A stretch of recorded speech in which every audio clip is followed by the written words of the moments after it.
88AH LiFeO4 prismatic battery na nagkakahalaga ng 1,750 per piece online. Nung bumili po tayo, naka-discount pa tayo ng malaki dahil umorder tayo ng 2 beses para magamit yung mga discount voucher natin. So yung unang order po natin ay nasa 2,795. Yung pangalawa naman pong order natin ay nasa 2,845. Kaya sa 4 na battery po, gumastos lang po tayo ng 5,640. At bumili rin po tayo ng Dali BMS 100AH na may kasama ng active balancer na nagkakahalaga ng 1,616. Kaya yung total na nagastos po natin dito sa battery pack setup natin ay nasa 7,256. Mura na po kaysa bibili po tayo ng mga naka-assemble na kaagad na LiFeO4 battery. So ngayon po itetest natin kung talagang nasa 88AH nga itong na-assemble natin na prismatic battery. Kung titignan natin dito sa ating MPPT, nasa 14.4 na yung voltage ng ating battery. So nakakonect pa rin po yung battery natin sa solar. So tignan natin yung kanyang charging. So ayan, nasa point something lang yung kanyang charging. So, ibig sabihin, nasa floating stage na po tayo. Dahil kahit mainit po, hindi na po gaanong nag-charge yung ating battery. Hindi na pumapasok yung charge. So, ang gagawin natin ngayon, i-turn off natin yung itong solar connection niya. So, ayan po, naka-disconnect na po tayo sa solar. So, unti-unti na pong bumaba yung voltage ng ating battery. Yung rest voltage po niya, mas mababa po kaysa dun sa charging voltage niya. So, yung rest voltage po niya, yung fully charge po nasa 13.6. So, ayan guys. Nasa 13.6 po yung ating voltage ng ating battery. So, fully charge na po yan. At naka-zero na rin yung ating solar. So, naka-disconnect na rin yung ating solar para masiguro natin na wala talagang pumapasok na charge sa ating battery. Para talagang laman lang po ng battery yung talagang magagamit natin. At eto po, inopen ko na po o inon ko na po yung ating inverter. Kinonect ko na rin po yung ating wattmeter sa inverter para ma-check natin yung actual wattage na magagamit natin. So bago po tayo mag-start, 0-0 po muna natin itong ating wattmeter. Ayan po, nasa 0-0 na po siya. Tsaka po natin patayin itong main outlet o main breaker ng buong bahay. Then i-connect po natin yung outlet na nanggagaling sa bahay patungo dito sa ating inverter.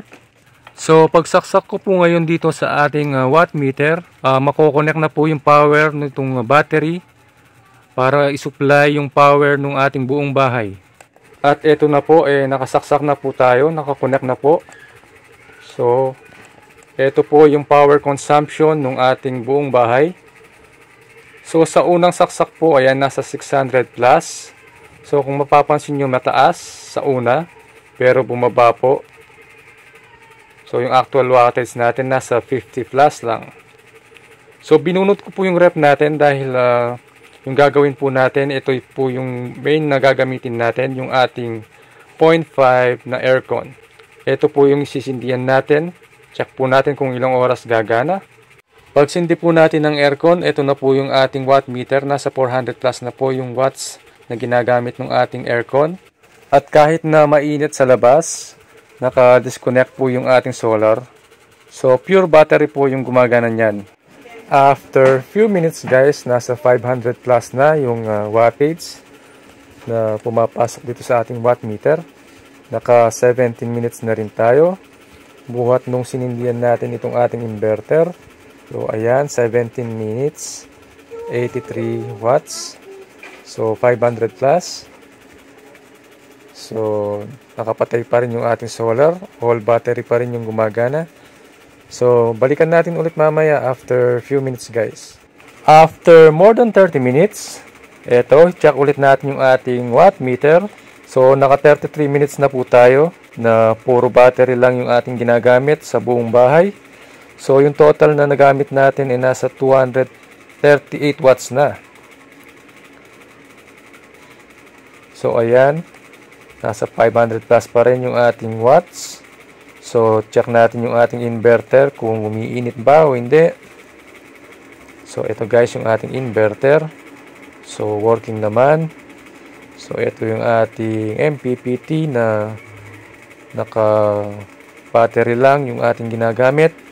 check natin itong mga wires ng battery kung may umiinit at yung mga bolts. Ito yung isa sa pinaka una natin gagawin pala pag nagte-testing tayo guys. Check natin yung mga connection, yung mga wires kung umiinit. Pero so far okay naman. After more than 1 hour, check ulit natin itong ating watt meter. So ito guys, naka 1 hour and 3 minutes na tayo.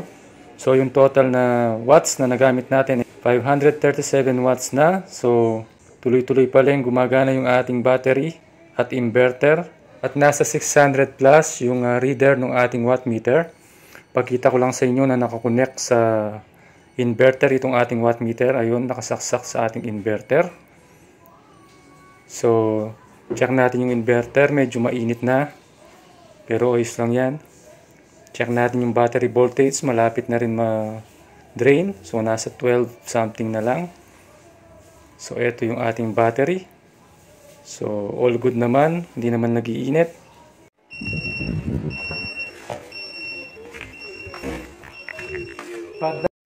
Ito guys yung ating MPPT na namatay kanina. So na-on kagad natin yung solar. Medyo nagpanik tayo dahil naka-zero kanina yung battery. So pati yung ating inverter naka-off na rin. So ito, pakita ko lang yung MPPT natin na nag-charge na. Sayang guys, na-on ko kagad itong ating MPPT. Pero low bat na low bat kanina yan guys. Ito, low bat na low bat pa oh. Kasalukuyang nag-charge, drain na drain yung battery. Kanina guys, bago natin i-on yung ating breaker ng solar, talagang patay na patay itong ating MPPT. So ito guys oh. So ang lakas niya ngayon mag-charge. So okay pa naman yung ating battery. Medyo nagpanik lang tayo kanina. Akala natin nasira yung ating battery dahil dinrain natin. Pero ito nag-charge pa naman. So ayan guys, nag-charge pa naman yung ating battery. Etong ating inverter namatay din. So i-on natin ngayon ito para ma-on yung ating watt meter na nakapatay. Ayan, i-on natin guys. Check natin kung nasira yung ating inverter. So ito guys, so working pa naman yung ating inverter. So meron talaga siyang nag-automatic talaga siya na mamamatay pag wala ng charge yung battery.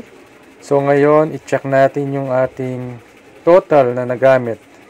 So ayan guys, so nasa 675 watts total na nagamit natin in 1 hour and 17 minutes. Kapag kinonvert po natin yung na-consume natin ng 675 watts, base po dun sa 12 volts battery na capacity na na-consume natin. So i-divide po natin ng 12 volts, ang makukuha po natin ay 56.25 AH. At i-check natin itong ating diagram na ginawa. So ito guys, yung na-consume natin nasa 600 plus. So dito tayo.